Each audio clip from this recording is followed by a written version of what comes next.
Hello class, my name is Michael Scott, and today I'll be giving my informational brief on NBA legend Kobe Bryant. So if you don't know who Kobe is before I get into it, this jersey might refresh your memory.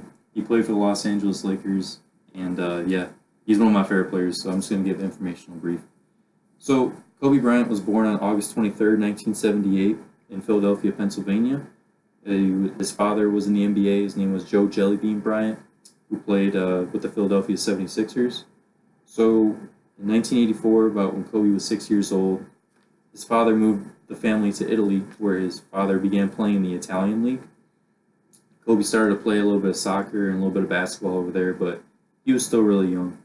So in 1991, the family moved back to Philadelphia, where Kobe went to high school at Lower Merion High School. And that's where Kobe started to pick up his game. That's where Sports Illustrated started writing articles on him. And he ended up leading his team to 4 consecutive state championships. So, although he had great grades in high school, he had the option to go straight to the NBA, which is what he did out of high school and play in the NBA.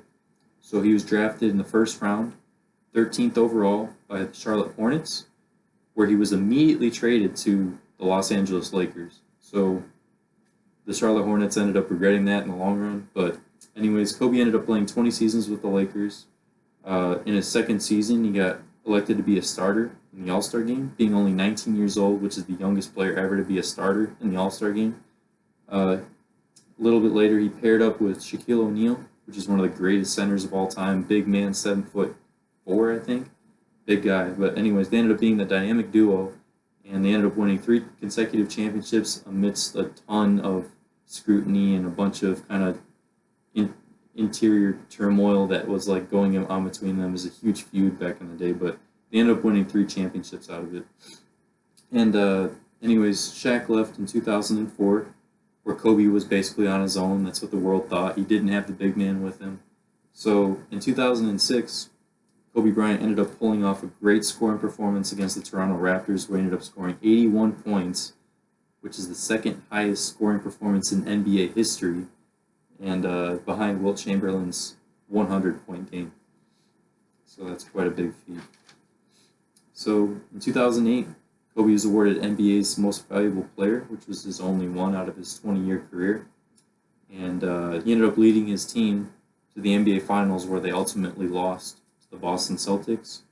The next season, Kobe and LA made it to the finals, where they ended up beating the Orlando Magic, Kobe winning his 4th ring and proving the world that he can win without Shaq. After that, his next season, the following season, 2010, Kobe Bryant went up against a rematch for the Boston Celtics in the NBA Finals, where he ended up winning in the 7-game series and winning his 5th and final ring. So in 2011, that's kind of where things started going sideways for the Lakers, where Kobe's injuries started piling up. The Lakers, were in the rebuilding stage. And in 2013, Kobe said, "Obviously, this has been a frustrating and disappointing season, where the Lakers finished 27-55, being one of the worst records ever by the franchise." So in his 20th and final season in 2016, the Lakers were still not very competitive in the Western Conference. In his last game, though, he went out with a 60-point performance in his final game. He was 34 years old.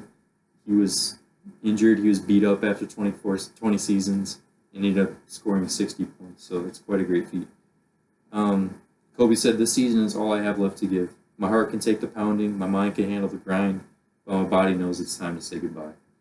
So some of Kobe's accomplishments: he's a 5-time NBA champion, 17-time NBA All-Star, 1-time Slam Dunk champion, 12-time All-Defensive Team, 2-time Finals MVP, and a 2-time Olympic gold medalist. So he's one of the greatest NBA basketball players of all time, and I hope you're a little bit more acquainted with who he is. Thank you for your time.